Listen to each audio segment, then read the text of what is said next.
গণভোটের রায়ের যেই জায়গাটা নিয়ে বর্তমান সরকারের সাথে আমাদের বিরোধ চলছে, সেটা মৌলিক জায়গাটা হলো সংবিধান সংশোধন হবে না সংস্কার হবে।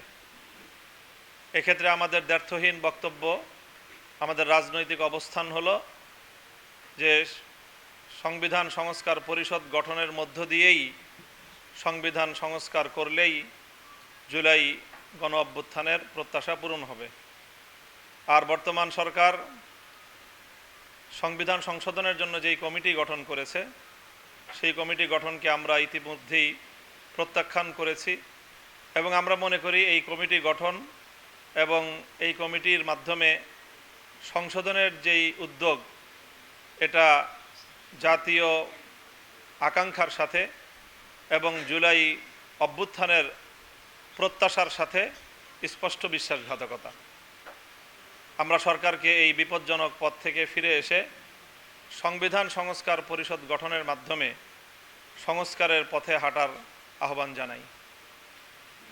আমি আরেকটা কথা বলি, সেটা হলো যে আমাদের শ্রদ্ধেয় জনাব ডক্টর আহমদ আব্দুল কাদের সাহেব একটা কথা বললেন যে জাতির সাথে বর্তমান সরকার যে আচরণ করছে সেটা অব্যাহত রাখলে, অর্থাৎ এক কথায় ফ্যাসিবাদী পথে হাঁটলে বিগত সরকার তো দিল্লিতে স্থান পেয়েছে, আপনারা সেটাও পাবেন না। আমি বিনীতভাবে আমাদের নেতা আহমদ আব্দুল কাদের সাহেবের এই কথার সাথে দ্বিমত করছি। এই পথে যদি হাঁটতে থাকে, আমার ধারণা দিল্লিতে জায়গা পাবে। কারণ এই পথটা বাংলাদেশে দিল্লির রচিত পথ। এই পথে হেঁটেই হাসিনা দিল্লিতে গিয়েছে।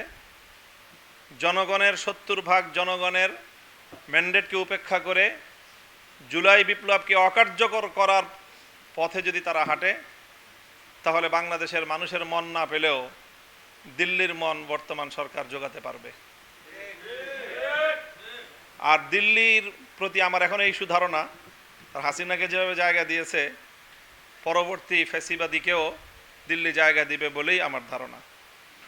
কাজে আমি সেটা নিয়ে শঙ্কিত না যে তারা দিল্লিতে জায়গা পাবে না।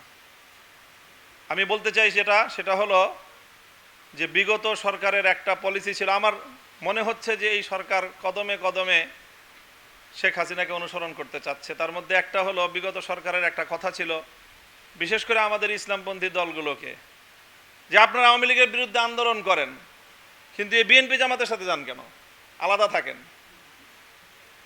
এটা ছিল আমাদের সকলের প্রতি। আমরা যারা ইসলামী রাজনীতি করি আমরা জানি যে তারা আমাদেরকে উৎসাহ দিত, আওয়ামী লীগ, যে আপনারা আওয়ামী লীগের বিরুদ্ধে কথা বলবেন, আন্দোলন করবেন, সংগ্রাম করবেন, কিন্তু খবরদার বিএনপি জামাতের সাথে মিলবেন না।